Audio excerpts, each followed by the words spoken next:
Hey everybody, it's Bruno on NB for episode 3 with Jim Kinnear, and yeah, we got a little surprise for him. We're gonna have a little rapid fire, get to know him personally, so stay tuned.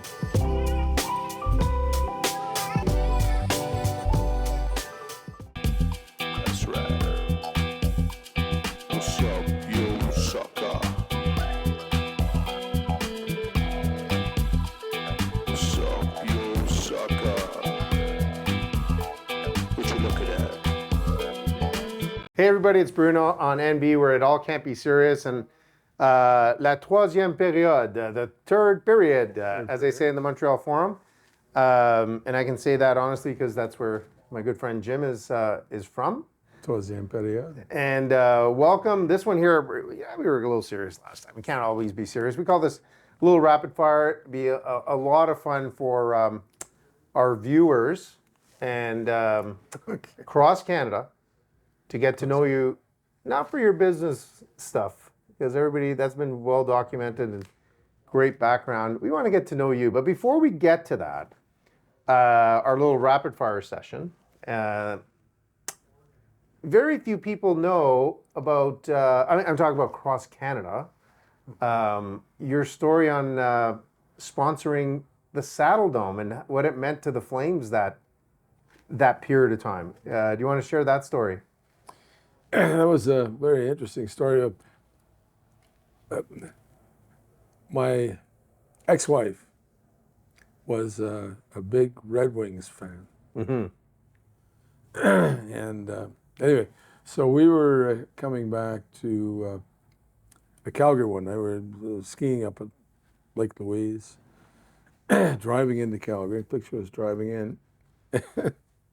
My ex-wife Bridget said, "Well, what about this Saddledome? It's Canadian Airlines Saddledome, but they've just gone in with Air Canada. So what's going to happen there?" So anyway, the bottom line is, next day I called up Flames and said, "What are you guys doing with the naming rights on the Saddledome?" And not much happened. And so anyway, but the bottom line, I persisted.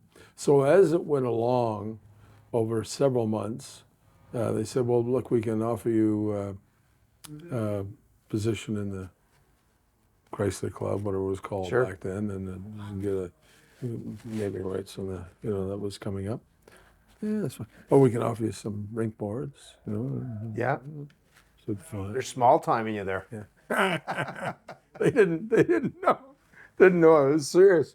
So at the end of the day, I persisted, and ultimately we got the name. They were looking for somebody who was a local company, interest in the business. We were a little bit smaller back then, but that's fine. And anyway, we eventually prevailed, and we got the deal. So Ron Bremner was the president of the Flames at that time, and Ron came over to our boardroom after we'd inked the deal, and he said, "Do you know, I just wanted you all to know that we just done a deal with Jim Kinnear." Yeah. He said, "We just appointed him coach of the Calgary Flames." That was in 2000. Who was the coach back then? It was just before Sutter. Wasn't it like Yeah, before. Greg Gilbert or Yeah, something? maybe it was. Anyway, so the funny thing, and as part of the deal, as you recall, we had to go and rescue Harvey the Hound from the roof. Remember that? Oh, I remember that, yeah. Yeah. That's right. That was interesting. So our deal was 10 years with an option to renew for another 10 years. The problem is, after the 10 years, it was 2010, I had retired from the business and was less able to continue with fairly large payments on the Saddledome sponsorship. But that's how it all came about. It was it was just a call I made, and we negotiated back and forth, and I didn't think originally. I don't think they thought I was serious. Mm-hmm. Yeah. Well, here's something else too for our viewers out there is that I remember that time, and that was a time where they were actually seriously thinking about moving. That's correct. And I correct. can't remember where they wanted to move. It wasn't like Portland or one of those places. Maybe Seattle, but I'm that's not sure they had a specific spot, but they were talking about moving the team. Yeah, and we helped to offset that, I believe. well, no, it was well documented that I think you came, opportunity knocks at the right time, and you guys you showed up, and right at the same time, I think you added that electric local feeling to say, hey, we'll support you if you stick around. Kind of, were there ever conversations like that, or that was the catalyst, I think, wasn't it? Yeah, it was, as I say, they were thinking about moving the team. It certainly helped because what we did is we did the deal with the Flames on a 10-year contract, and they very kind of give us a box there, which we paid for, obviously. But anyway, and also we sponsored, I'm trying to remember how many, about 20 or 30 junior hockey teams to go to the Saddledome, as I recall. I'm just reaching back in my mind, but anyway, we did that as well. So it was the deal with the Saddledome, and like obviously the suite, but also the hockey teams, the junior hockey teams that we helped to attend the games. Again, very transformational. Now we're gonna have a little bit of fun. Rapid fire. I'm gonna ask you a question. You just answer it as fast as you can. Okay. You ready? Fast. They're really simple. People are gonna get to know you really. Okay. We start off something simple. Favorite food. Oh Jesus. So you try to solve world hunger and the energy crisis. You could do it. I ask you a simple question, Jim, like your favorite food, and now we're stumped. I don't understand. That's right. I do like veal cutlets, veal scallopini. Anyway, well, that's my favorite. Italian food. That's okay. Yeah, Italian. What's your favorite restaurant? In Calgary? Anywhere. Yeah, let's start off with Calgary. Well, we enjoy Buongiorno. I'll give him a little shout out there. Italian one, yeah. And that's a great spot just down the street from us. Globally, the world's your oyster. There's a bunch of favorite places. For example, in London that we enjoy. Palm Beach. There's a bunch of places down there. Nice place down there. A place called Beach A. Beach A. Ah. It's a good place. It's a good Italian place. Listen, it's either you're Italian or you're searching. So, okay. So, favorite place you visited? Oh, we like to. I personally like to spend time in London, and the reason is it's a great jumping off spot. I mean, you can go to Scotland, Ireland, you can go to the continent, you can go to the Middle East, you can go to the Far East. London is just it's ideal from that point of view. So. What's your favorite area like spot in London? Well, I stay at the Caledonian Club, which is in Belgravia. Oh, okay. I kind of like the whole Soho feeling down there. I got a chance. It's good too. Yeah. It's kind of funky. Place that you've never been to but would love to go visit. That's a very good question. Let me give you an example. Last year, went down last summer to Brazil. I'd never been to Brazil before. I'd never been to South America before. Would I go back to South America? Probably. Nice. Just don't cheer for their soccer team. We're Italian fans, but okay. So how about favorite sport? Golf. Golf. Okay. Golf. Who's your favorite? I guess you have like a sports hero type of favorite sports player. I was going to guess hockey. Yeah, I mean in golf, a dear acquaintance of ours is Gary Player. You know Gary Player? Oh, okay. For example, but we know a number of people in the golfing world, and that's one area where we would look. Good. I didn't know you were a big golf. I knew you golf, but I didn't know that that was Well, your he's- top sport. I used to have a place in St Andrews, as you know. Ah. Sadly, I sold it, but a place in St Andrews, Scotland. Yeah, you don't want to play me. I'm terrible. But here's something. I guess if you had a chance to talk to anybody in the world, Yep. other than me in this interview, okay? Yes. So who would that be, and what would you ask them? Well, you know, when an acquaintance, a guy I've met that I don't know well, is our good friend Donald in the States. Oh, And the what- Donald. The Donald. What I would ask him, God, and where do you start and where do you finish? Anyway, So you've met I've met Donald. him. Yeah, I met him. Yeah. Where did you meet him? Palm Beach, Florida. Place Oh. called, he's got a house down there. It's interesting now. If you go down to Florida, you can't get anywhere near his house. Mm-hmm. Not even within a few hundred yards. I mean, Well, this is my connection to Donald Trump. Are you ready? ah, The person who put shutters at our place in Florida yeah, installed Donald Jr.'s shutters. And I'm yeah, right. not saying I'm important, but those hands touch the same shutters.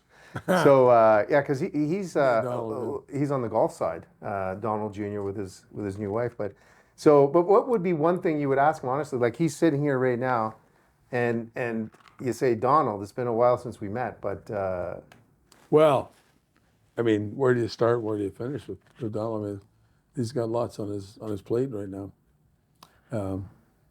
do you think he'll win? This is pre-election. Oh, I have no. I'm not very good at politics. Yeah. I have no idea. Yeah, you may as well put the money in the slot machine now. Yeah, exactly. And I have no idea what's going to happen in the States. It's up in the air. so follow-up question to that is, who is somebody that's unfortunately passed away that you would have loved to have met, and if you had the opportunity to ask them a question, what would it be?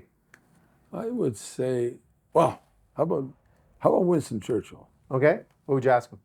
Well, if you read some of his quotes, I mean, you don't know where to start and where to finish in the case of Winston Churchill. I Do you mean, think you wrote his own quotes? Somebody was mentioning to me, they were talking about AI, Yeah. and they had to authenticate, this was years ago, and they were trying to write down, not write down, but program yeah, everything that so-and-so said and then predict what they would say.